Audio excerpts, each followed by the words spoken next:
आज म मेरो कुकुर सेरालाई खुसी पार्न चाहन्थे। मैले उसको कमजोरी र उसलाई के चाहिन्छ भनेर बुझे। आज म त्यो आवश्यकता पूरा गर्न गइरहेको थिएँ। हामी दुवै एक्लै थियौं र हामीसँग एक अर्काको सहयोग पनि थियो। ऊ बिना म अधुरो थिएँ र म बिना उसको कोही थिएन। उसले जे चाहेको थियो मबाट केही पनि लुकेको थिएन। म उसलाई कतै जाने मौका दिन चाहन्नथे, त्यसैले आज साँझ मैले उसको इच्छा पूरा गर्नु पर्यो। साथीहरू, मेरो नाम शालिनी हो। इन्जिनियरिङ पढेपछि मैले गुजरातमा जागिर पाएँ। मेरो आमाबाबु थिएनन्, दाजुभाइ दिदीबहिनी पनि थिएनन्। मेरो काका र काकीले मलाई केही समयको लागि आफूसँगै राखे र त्यसपछि उनीहरूले मलाई जिस्क्याउन पनि थाले। उनीहरूको नजर मेरो सम्पत्तिमा थियो। उनीहरू चाहन्थे कि म यहाँबाट टाढा जाउँ। धेरै पटक उनीहरूले मलाई मार्ने षड्यन्त्र पनि गरे, तर म बाँचे। मेरो इन्जिनियरिङको पढाइ पूरा भइसकेको थियो। मेरा आमाबाबु बित्नु अघि मैले पनि जागिरको लागि आवेदन दिएको थिएँ। मैले जागिर पाएँ। म मेरो गाउँ छोडेर गुजरात आएँ। म मेरो काकाको लागि काम गर्थेँ। मेरो बुवाको केही अंशको सहयोगले मैले त्यसको केही भाग बेचे र बाँकी रहेको भाग स्कुल बनाउन दान गरेँ। मेरो आवश्यकता अनुसार मसँग पर्याप्त पैसा थियो। म राम्रो व्यवसाय पनि सुरु गर्न सक्थेँ, तर जागिर पाएको हुनाले मैले जागिरै गर्नु राम्रो ठाने। म भाडाको कोठामा बस्थेँ। पैसाको पनि अभाव थिएन। कोठामा मलाई चाहिने सबै कुरा थियो। मलाई एक्लै बस्ने एउटै मात्र कुराको अभाव थियो। म एक्लै बस्थेँ। एक दिन जब म छिमेकमा बस्ने मेरो साथीको घरमा गएँ, मैले देखेँ कि ऊ आफ्नो एक्लोपनमा धेरै खुसी थिइन्, किनभने उनको घर धेरै राम्रो थियो। उसको पनि त्यही जातको कुकुर थियो। ऊ पनि म जस्तै कम्पनीमा काम गर्थे। ऊ बिहान बेलुका आफ्नो कुकुरसँग खेल्न पाउँदा खुसी हुन्थ्यो। उसलाई देखेर मेरो मनमा पनि त्यही सोच आयो कि म पनि किन कुकुर पाल्ने छैन। कम्तीमा मलाई एक्लो महसुस हुने छैन। मैले मेरो साथीलाई भने कि यदि तिमीले कतै यस्तो कुकुर भेटायो भने मलाई भन, म यसको मूल्य जतिसुकै तिर्न तयार छु, यदि मलाई कसैको साथ मिल्यो जसले मलाई बोर हुन दिने छैन। मेरो साथीको नाम भावना थियो। उसले मलाई भनिन् कि मेरो मनमा मेरो पनि त्यही जातको कुकुर छ। अहिले ऊ धेरै सानो छ। जब उसले आमाको दूध पिउन छोड्छ, तब म आफै उसलाई तिम्रो लागि ल्याउँछु। उसको कुकुर लगभग 3 फिट अग्लो थियो र उसको शरीर भारी थियो। ऊ बुद्धिमान पनि थियो। जब मेरो साथीले उसलाई केही साना कामहरू गर्न भने उसले तुरुन्तै गर्थ्यो। जस्तै केही चिजहरू एक ठाउँबाट अर्को ठाउँमा सार्ने। मलाई उसको कुकुर पनि मन पर्यो। मलाई पनि यस्तो कुकुर पाल्ने इच्छा थियो, जुन बुद्धिमान पनि हो। म प्राय भावनाको कोठामा जान्थेँ र उसको कुकुरसँग परिचित हुन थाले। सुरुमा उसले मलाई डराउने गर्थ्यो। एकपटक ऊ गुरुगुराउँदै मेरो नजिक आयो र मेरो एउटा खुट्टामा बेर्यो। म डरले बाहिर निस्कन सकिनँ। उसले मेरो खुट्टाले गन्नुरे काम गरिरहेको थियो। मैले भावनालाई उसलाई लैजान भने, नत्र उसले मलाई टोक्नेछ। उसले आफ्नो कामले मेरो सलवार पनि बिगारेको थियो। धेरै मुस्किलले भावनाले उसलाई अलग गर्यो। उसले मेरो खुट्टा बलियोसँग समात्यो। मैले भावनालाई भने, भावना, यो व्यवहार देखेर यस्तो लाग्छ कि उसलाई पनि साथी चाहिन्छ। उसले मलाई अरू कुकुरहरूसँग भेट्नबाट पनि टाढा राख्थे। मलाई अनौठो लाग्थ्यो कि उसलाई पनि साथी चाहिन्छ, जुन कुकुरले मात्र पूरा गर्न सक्छ। तर मलाई थाहा छैन किन भावनाले उसलाई कुनै पनि अपरिचित कुकुरहरूबाट टाढा राख्थे। उनी मलाई खेल्न दिन्नथिन्। आइतबार थियो। अफिसबाट पनि छुट्टी थियो। म दिनभरि मेरो कोठामा बोर भइरहेको थिएँ र सोच्दै थिएँ कि किन गएर भावनासँग केही समय कुरा नगरौँ। मैले भावनाको कोठाको ढोकाको घन्टी बजाएँ। भावनाले धेरै बढ ढोका खोलिनन्। म धेरै बेर त्यहाँ उभिरहेँ र फर्कन लागेको बेला भावनाले ढोका खोलिन्। उनी पसिनाले भिजेकी थिइन्। उनले मलाई डराउँदै हेरिन् र भनिन्, म नुहाउन तयार हुँदै थिएँ, त्यसैले म ढोका खोल्न सकिनँ। त्यतिन्जेल भित्र आऊ, म छिटो नुहाउँछु र त्यसपछि हामी सँगै बसेर कुरा गर्छौँ। मलाई थाहा छैन किन उनी राम्ररी पनि हिँड्न सक्दिनथिन्। उनको कुकुर अर्को कोठामा थियो र ढोका बाहिरबाट बन्द थियो। मैले भावनालाई सोधेँ कि तिम्रो कुकुर कहाँ छ? उनले भनिन्, मैले उसलाई कोठामा थुनेको छु। ऊ यति धेरै खेलिरहेको थियो कि मैले उसलाई कोठामा थुन्नु पर्यो। उसले मलाई कुनै काम गर्न दिइरहेको थिएन। भन, तिमी कसरी आयो? उनले मलाई भन्न थालिन्। मैले भने म कोठामा बसेर बोर भइरहेको थिएँ। मैले सोचेँ, किन तिमीसँग गफ नगर्न आउने? उनले मलाई भन्न थालिन्, तिमीले पनि सकेसम्म चाँडो यस्तो कुकुर पाल्नुपर्छ। तिमीलाई यो थाहा छ, उसले मलाई बोर हुन दिने छैन। उसको यो भन्ने तरिका ठिक थिएन। मैले भावनालाई भने, मैले तिमीलाई भनेको थिएँ कि मलाई पनि यस्तो कुकुर चाहिन्छ। अब बच्चा अलि ठुलो भएको हुनुपर्छ र गएर पत्ता लगाऊ। त्यसपछि भावनाले भनिन्, म आज साँझ ती मानिसहरूसँग जान्छु जससँग यस जातको कुकुर छ। म तिमीलाई पनि सँगै लैजान्छु। तिनीहरू कुकुरको कारोबार गर्छन्। तिमीलाई जे मन लाग्छ त्यो किन्न सक्छौ। म सोचिरहेको थिएँ कि कुकुर पालेर भावना जस्तै उनको एक्लोपनमा खुसी हुन्थिन्, म पनि मेरो एक्लोपन हटाउन सक्छेँ होला। म जे मूल्य तिर्न तयार थिएँ। हामी दुवै साँझ त्यहाँ गयौँ। त्यहाँ गएपछि मलाई एउटा भिन्न जातको कुकुर मन पर्यो। त्यो एकदमै निर्दोष थियो र लगभग 10 वर्षको थियो। ऊ अहिले केवल 1 महिनाको मात्र भएको हुनुपर्छ। ऊ बुद्धिमान र एकदमै सफा थियो। मैले उसलाई 10,000मा किनेर ल्याएँ। जब म आइपुगेँ, मैले उसलाई बिस्कुट र कुकुरको खाना किनिदिएँ। मेरो कोठामा उसको पहिलो दिन थियो। ऊ मबाट टाढा बसिरहेको थियो। म उसँग कुरा गरिरहेको थिएँ, तर ऊ मसँग मिल्दैन थियो। मलाई थाहा थियो कि उसलाई मसँग न्यानो हुन केही समय लाग्नेछ र मैले उसलाई सकेसँग धेरै समय दिनु पर्थ्यो। उसको नाम सेरा थियो। ऊ जति सानो बच्चा भए पनि उसको शरीर एउटा सानो कुकुरकै जस्तै थियो। ऊ अझै लगभग 2.5 फिट अग्लो थियो। मैले उसलाई रोजेको मानिसहरूले भने कि ऊ लगभग 3 फिट अग्लो हुनेछ। खैर, त्यो अझै केही समय बाँकी थियो। मैले उसलाई राम्ररी हुर्काउनु पर्थ्यो। ऊ भुइँमा चुप लागेर बसिरहेको थियो। मैले उसलाई मेरो कोठामा बस्नको लागि ठाउँ बनाएँ र ऊ त्यहाँ बस्थ्यो। बिस्तारले ऊ मसँग मिलनसार भयो। ऊ सधैँ मेरो पछाडि लाग्थ्यो। मैले उसलाई जे भने त्यही गर्थ्यो। धेरै दिन बितिसकेको थियो।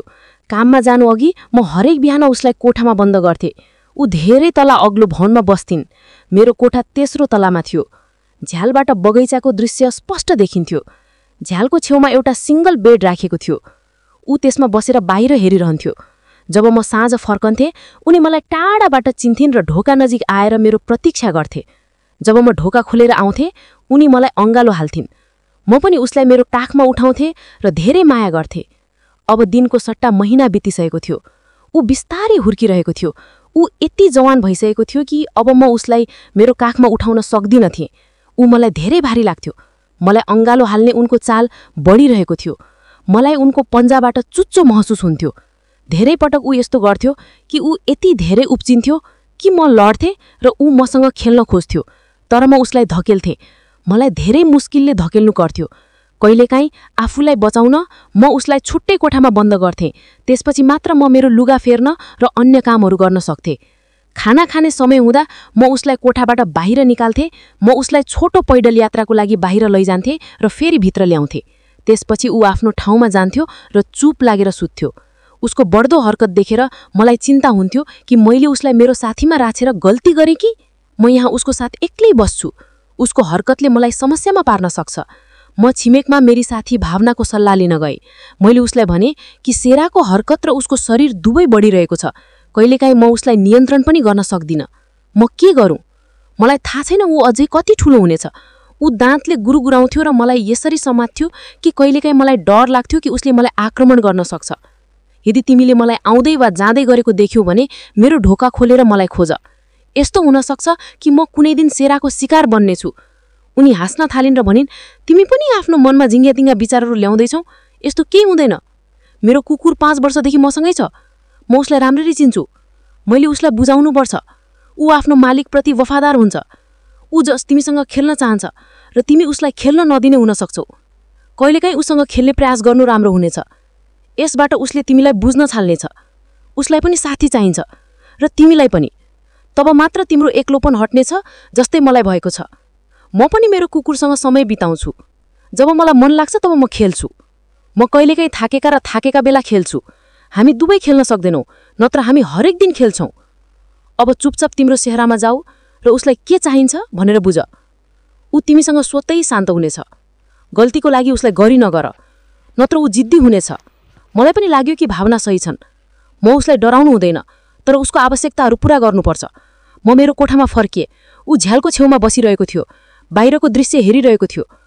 ऊ कहिले मलाई हेर्थ्यो, कहिले टाढा। ऊ मलाई हेरिरहेको थियो मानौ उसले पनि बाहिर जानुपर्छ भनिरहेको छ। मैले बगैँचामा हेरेँ र एउटा कुकुर देखेँ। मेरो सेहराले उसलाई देखेर आफ्नो पन्जाले मलाई छुइरहेको थियो, मानौ मलाई बाहिर जान आग्रह गरिरहेको छ। मैले झ्यालको पर्दा बन्द गरेँ र उसलाई उठेर आफ्नो ठाउँमा जान भने। ऊ केही बेर निराश भएर त्यहाँ बस्यो। जब मैले उसलाई गरेँ, उठ र आफ्नो ठाउँमा जाऊ, तिमी यहाँ बसिरहेका छौ, त्यो आवारा कुकुरसँग खेलिरहेका छौ। म देख्न सक्छु कि तिम्रो काम आजकल ठिक छैन। मैले पनि यो निषेध गरिरहेको छु। चुपचाप उठ र आफ्नो ठाउँमा जाऊ। यसो भन्दै गर्दा मेरो आवाजमा भारीपन थियो। त्यसपछि ऊ चुपचाप उठेर सिधै आफ्नो ठाउँमा गयो। मलाई भावनाले भनेको कुरा याद आयो र सोचेँ कि मैले उसलाई उसको गल्तीको लागि गर्नुपर्छ। तब मात्र उसले राम्रो र नराम्रोको बीचमा भिन्नता बुझ्नेछ। साँझ जब मैले उसलाई खाना दिएँ, उसले खाना हेर्यो र आँखा फर्कायो, मानव उसले भन्दैछ कि म रिसाएको छु र म खान्ने छैन। उसको व्यवहारबाट ठ्याक्कै त्यस्तै देखिन्थ्यो। मैले उसलाई गरेपछि उसलाई खुवाउन खोजेँ, तर यस्तो लाग्थ्यो कि ऊ सहमत हुन तयार छैनन्। त्यसपछि मैले उसलाई मायापूर्वक बुझाएँ, सेरा, म तिमीलाई बाहिर निकाल्छु, तिमी किन डराउँछौ, पहिला खाना खाऊ। म मायापूर्वक उसको टाउको सुमसुमाइरहेको थिएँ। अझै पनि उसले खाना खाएन। भर्खरै त्यो कुकुर बगैँचामा यताउति घुमिरहेको थियो। मैले उसलाई त्यहाँ ल्याउन उचित ठानिन। मैले सोचेँ जब यो कुकुर जान्छ म उसलाई बाहिर घुम्न लैजान्छु। ऊ गएपछि म उसलाई घुम्न बाहिर लैजान्थेँ। ऊ त्यही ठाउँहरूमा हिँडिरहेको थियो जहाँ कुकुर हिँडेको थियो। उसले उसको सुगन्ध सुँगिरहेको थियो। धेरै समय हिँडिसकेपछि हामी फर्क्यौँ। फर्केपछि पनि उसले केही खाएन र सुत्न गयो। भोलिपल्ट बिहान मैले नास्ता खाएँ र उसलाई ताजा खाना दिएँ। उसले अझै पनि खानाबाट अनुहार फर्कायो। मैले उसलाई गरी गरेर अफिसमा आएँ। भोक लागेको बेला खाऊ, खाना खेर नफाल। उसले मलाई निर्दोष नजरले हेर्यो, मानौ उसले केही मागिरहेको छ। म अफिस जान ढिलो भइसकेको थिएँ, त्यसैले मैले उसलाई धेरै ध्यान दिइनँ। साँझ फर्कदा मैले उसलाई झ्यालको छेउमा बसेर बगैँचातिर हेरिरहेको देखेँ, तर उसको नजर ममाथि थिएन। तिनीहरू अलि टाढा खेलिरहेका थिए। मैले ढोका खोलेर भित्र आएँ, तर ऊ ढोकामा आएन। ऊ झ्यालमा बसिरह्यो। उसले आज पनि खाना खाएको थिएन। सायद खाना नखाएको पछि ऊ जिद्दी भएको थियो। मैले उसलाई बाहिर लैजाने निर्णय गरेको थिएँ र अर्को कुकुर जस्तै ऊ पनि कुकुरसँग खेल्न चाहन्थ्यो। म उसलाई ध्यानपूर्वक हेरिरहेको थिएँ र सोचिरहेको थिएँ कि हामी मानिसहरू कति खराब छौँ। हामी यी मौन प्राणीहरूलाई दिनभरि हाम्रो घरमा कैद गर्छौँ र मन लागेमा मात्र बाहिर निकाल्न दिन्छौँ। आखिर तिनीहरूलाई पनि आफ्नै प्रजातिलाई भेट्न र तिनीहरूसँग खेल्न मन लागेको हुनुपर्छ। सिंह आफ्नो जोशमा थियो। म उसको नजिक गएर उसको टाउकोमा सुमसुम्याउँदै भने, सिंह, तिमीले आफ्नो खाना किन खाएको छैनौ? के तिमी त्यो कुकुरसँग बाहिर खेल्न चाहँदैनौ? यदि तिमी खेल्न चाहन्छौ भने आफ्नो खाना सक अनि मात्र म तिमीलाई बाहिर लैजानेछु, नत्र हुँदैन। यसपटक ऊ उठेर आफ्नो सबै खाना खायो। ऊ मेरो थियो। ऊ मान्छे जस्तै कुरा बुझिरहेको थियो। मैले उसलाई यति धेरै बुद्धिमत्ता देखाएको पहिलो पटक देखेँ। मैले खानातिर औल्याएको पनि थिइनँ। म उसलाई हेरिरहेको थिएँ र कुरा गरिरहेको थिएँ। मैले उसलाई गाली गरिन वा कुनै प्रकारको इसारा गरिन। तैपनि उसले मैले भनेको कुरा बुझ्यो र सबै खाना खाइसकेपछि ऊ फेरि मेरो नजिकै आएर बसेर मलाई हेर्न थाल्यो, मानौ अब खेल्न चाहन्छ र उसलाई बाहिर निकाल्नुपर्छ। म उसलाई त्यो अवारा कुकुरको सङ्गतमा राख्न चाहन्नथे, किनभने हुनसक्छ उसलाई कुनै रोग लागेको छ र यो मेरो शेरामा पनि फैलिन सक्छ। त्यसैले आज म उसलाई बाहिर लैजान चाहन्नथे। मैले एउटा काम गरेँ। म कोठाबाट बाहिर निस्केँ। आउनुभन्दा अघि मैले झ्यालको पर्दा बन्द गरेको थिएँ र झ्यालको छेउको ओछ्यान पनि हटाएको थिएँ, ताकि उसले मलाई नदेखोस्। म बगैँचामा गएर अर्को अवारा कुकुरले खुसीसाथ खेलेको कुकुरलाई धपाएँ। त्यो कुकुर गएपछि मात्र म शेरालाई बगैँचामा लिएर गएँ। ऊ यताउता सुँगिरहेको थियो। उसले यताउता दौडन धेरै बल प्रयोग गर्यो। मैले बाँधेको डोरीमा झुन्डिएको थियो। मैले उसलाई समातेर धेरै मुस्किलले नियन्त्रण गर्न सकेँ। ऊ मलाई लगभग आफ्नो पछाडि तानिरहेको थियो। मैले उसलाई छिटो कोठामा फिर्ता ल्याएँ। कोठामा आएपछि ऊ फेरि निराश भयो। मलाई उसको लागि दया लाग्यो। मैले बुझेँ कि उसले के चाहन्छ र मैले उसलाई दिनु पर्यो। मैले खाना पकाएर शेराको लागि कोठामा ल्याएँ। मैले मेरा केही मोजाहरू उसको पन्जामा बाँधेँ, ताकि उसका नङले मलाई चोट नपुगोस् र उसलाई खेल्न प्रोत्साहन गर्न थाले। म उसको धाड सुमसुम्याइरहेको थिएँ र यताउता उफ्रिरहेको थिएँ, ताकि कम्तीमा ऊ पनि मसँग खेल्न तयार होस्। कम्तीमा उसलाई बाहिर जानु पर्दैन, म किन उसँग नखेल्ने? अब ऊ पनि खेल्ने मुडमा थियो। उसको शरीर भारी थियो। उसले मलाई अंगालो हालेर कसिलो गरी समात्यो। मैले हलुका नाइटी लगाएको थिएँ जुन धेरै नरम थियो। उसले मेरो नरम नाइटीमा मलाई छुँदा धेरै राम्रो महसुस भयो। त्यसपछि जब म थाकेको थिएँ, मैले शेरालाई अब सुत्न भने। हामी भोलि फेरि खेल्नेछौँ। ऊ साँच्चै खुसी थियो। अब सुत्नुभन्दा अघि हामी हरेक दिन धेरै रमाइलो गर्थ्यौं। मैले उसलाई खेल्ने हरेक मौका दिएँ। कहिलेकाहीँ म सुत्नुभन्दा अघि खाना पकाउँदा पनि ऊ मुडमा आउँथ्यो, तर म उसलाई रोक्थेँ। अब मैले एउटा साथी भेटाएकी थिएँ जससँग म मेरो एक्लोपनलाई जित्न सक्थिएँ। म धेरै खुसी थिएँ र ऊ पनि मसँग खुसी हुँदै गइरहेको थियो। ऊ पहिले जस्तो निराश थिएन। मैले उसका आवश्यकताहरू पूरा गर्ने बित्तिकै ऊ शान्त भयो। उसको व्यवहार पहिले जस्तो थिएन। उसलाई पनि माया चाहिन्थ्यो। मैले उसको ओछ्यान जहाँ थियो त्यहीबाट सारेर अब मैले उसलाई आफ्नै ओछ्यानमा राखेँ। ऊ उसलाई सुताउन गर्थिन्। हामी दुवै एउटै ओछ्यानमा सुत्ने गर्थ्यौं किनभने मेरो लागि ऊ मान्छे भन्दा कम थिएनन्। तपाईहरुलाई मेरो कथा कस्तो लाग्यो? यदि मन पर्यो भने कृपया मेरो च्यानललाई सब्स्क्राइब गर्न र घण्टी आइकन थिच्न नबिर्सिनुहोला ताकि तपाईहरु मेरो अर्को भिडियोको नोटिफिकेसन तुरुन्तै पाउनुहुनेछ। हामी अर्को चोटी अर्को नयाँ कथा लिएर भेट्नेछौं।